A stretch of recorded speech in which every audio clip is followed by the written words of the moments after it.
Hey everybody, welcome to Always Bored, Never Boring. Today I'm going to be taking a look at very quick and easy ways to paint dungeon furniture and dungeon terrain. I'm going to be painting up some of the terrain from the Dungeon Saga board game, which is actually the same as some of the stuff from the Mantic terrain crates that they do. But these techniques will also work for any game that has terrain and scenery. For example, you may have an old copy of HeroQuest. This will work for the plastic parts of the furniture there. Or if you are pre-ordering the new HeroQuest from Hasbro and you're a bit concerned about all that grey plastic furniture that's going to be in the box, these techniques will get that furniture looking halfway decent very, very quickly using only a few different types of paints and very, very simple painting techniques. So we're going to start by taking a look at how to paint some stone elements, and then I'm going to take a look at some wooden elements, and then we'll finish off with some various different doors. Now the first thing I've done here with these stone elements is I've actually spray undercoated them with uniform grey from Army Painter. This actually makes it much quicker and easier if you can use a colour primer. If you don't have a colour primer, you can spray them with like a Chaos Black from Games Workshop and then give them a coat of Mechanicus Standard Grey from Games Workshop and you get to the same situation, but a spray of uniform grey is probably the best way to go about it, if you can get it. And I'm going to start with the easiest piece here, which is the sarcophagus. It's entirely stone, so has very little paintwork required at all. It's a very simple block of plastic. And we're going to use Nuln oil to bring out all of the definition and detail on it. So just a coat of Nuln oil over the whole thing. This is a wash that will go into the recesses and it will just make all of those details pop. It'll bring out all the little cracks and things that are on the surface. And even with just that over the grey undercoat, you have a much nicer looking piece of furniture, and you could technically leave it at that if you want to. You can see it's pretty much a stone block. It looks okay as it is, but we're going to take it one step further by doing a dry brush with Ulthuan Grey. And when you're dry brushing, you get some paint on your brush and then you wipe most of that paint back off, so there's only a little bit left on the bristles. And then what I'm doing is I'm moving the brush over the raised surfaces of the miniature in circular motions, and the brush is just picking up those details and leaving a sort of dusty residue on everything. And as we work our way around the miniature, you can sort of see that it just comes to life a little bit more. You get those highlights where the light would naturally land, and it just looks a little bit nicer. And that's it for this piece. That's all we're going to do. Very quick, very easy. You can do a lot more with it than this, but I'm trying to get these things done really, really quickly.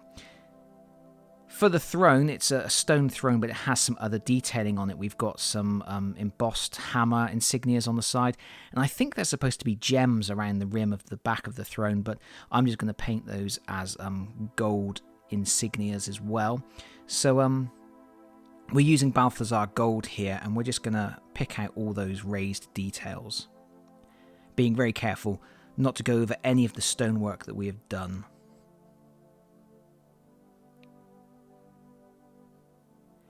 And then when they're all picked out, we're going to give them a wash of Agrax Earthshade. Unlike when we did the Nuln oil wash earlier on, we have to be a bit careful here. We don't want to slather it over the whole model. And finally, we're going to Liberator Gold, and we're just doing a very, very light dry brush over the top of those details, just to pick out the edges, give them a little bit more shine. And that is another piece finished. Again, I could have painted gems on the back. I could have gone a little bit more in depth and detail with that, but I didn't want to. We're now moving on to a table, and I didn't have any brown spray paint to prime this particular miniature, so I've done it with black, and then I'm going to give it a coat of leather brown. And in fact, I'm going to give it 2 coats of leather brown. Leather brown is an Army Painter paint that doesn't cover very well, so 2 coats of this over everything, and that will get us to pretty much where we would be if we had used a brown spray primer instead. And we don't want it to go on too thickly, which is why we're using 2 thin coats. And now I'm switching to Lead Belcher, and that's to pick out this iron banding that goes across the table and around to the underside. And again, I just have to be careful here not to get it over the brown. You will notice at this point we haven't used any washes on the brown, and that's because we're going to use the same wash on everything on this miniature. And that wash is Agrax Earthshade, good old Agrax Earthshade. We're going to do a heavy coat of this over the whole thing, making sure it goes into all of those details. And because it's a browny wash, it will go over those metal areas and will make them look a bit rusty and dingy, which is kind of what we want. This is a table that's had a lot of stuff spilled over it.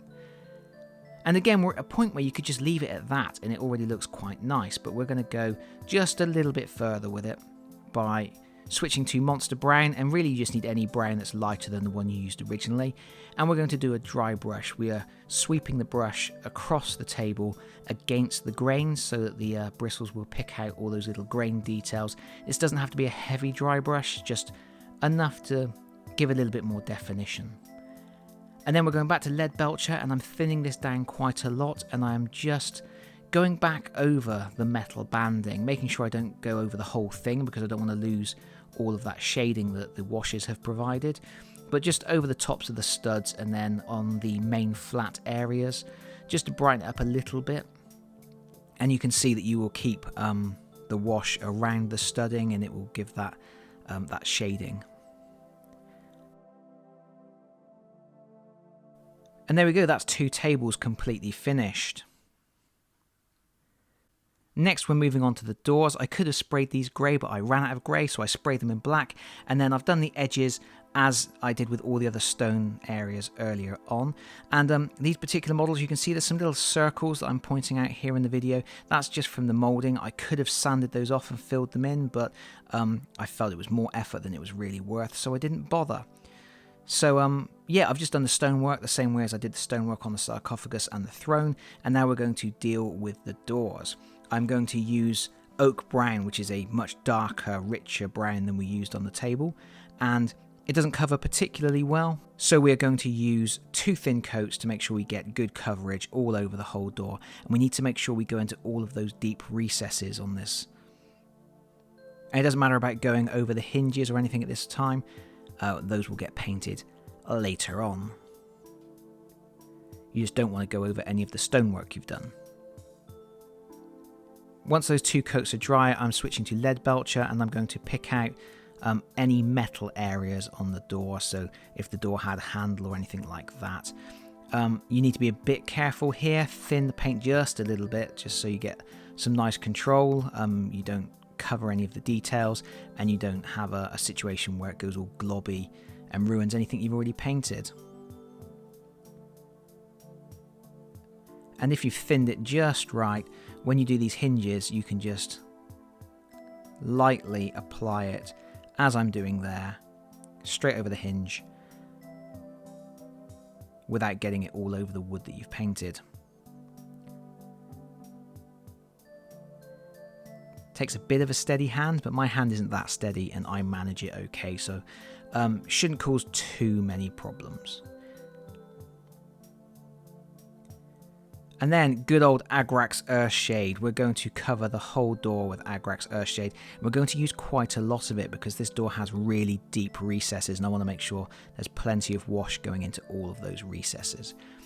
The downside to doing that is on large flat areas, washes can look a little bit gnarly sometimes, and that is the case with this particular door. You'll see in a moment that when the wash dries, you can see pooling, you can see streaks, which is why we're going back to oak brown to do the finishing touches. And I'm thinning the oak brown down quite a lot, and I'm just applying it to each panel of the door, and it's just going to tie together the colours, blend the washes in a little bit, hide some of that streakiness, but you're going to still keep all that definition in the deeper recesses. It's well worth doing, just to neaten it up and get a nice, cleaner finish to the whole thing. And it doesn't take many minutes. Just don't go over the metal.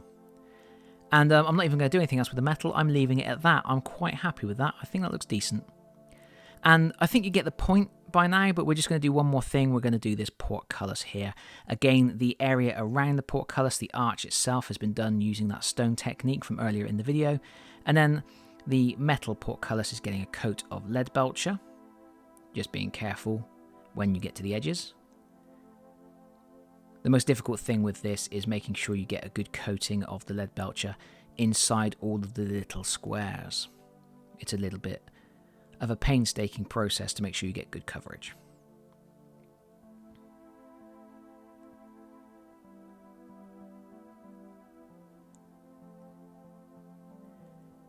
And then we're going to coat all of the metal areas with Nuln Oil. You don't have to go crazy with it, you just want enough to pick out that detailing on that stud work. And you don't want to go over any of the stonework, of course, which is finished. And you could leave it at that, but I'm going to do one final thing. I'm going to get some Necron compound, and I'm going to just lightly dry brush just the center of the portcullis, so it sort of fades out as you move towards the edges. It's darker metal towards the edges. And there we go. There's a throne, sarcophagus, a well that was done using the stone technique, some doors, some tables, a portcullis, and yeah, they're ready for the table, and they look pretty good for a very small amount of effort and not a lot of different paints. So hopefully this might have been useful for some people. If you would like to see another video which is doing barrels, chests, bookcases, I can do another one, but you're basically using the same processes that we've seen in this video here. Particularly the processes used on that table will come into play when doing treasure chests and barrels and bookcases. But if you would like to see more of this, then let me know in the comments. Otherwise, that's it from me for now. Thank you so much for watching. If you've liked the video, please consider pressing that like button. If you've really liked the video, please consider subscribing if you don't already do so. And hopefully, I'll see you all again very soon. Bye bye everyone. Bye bye.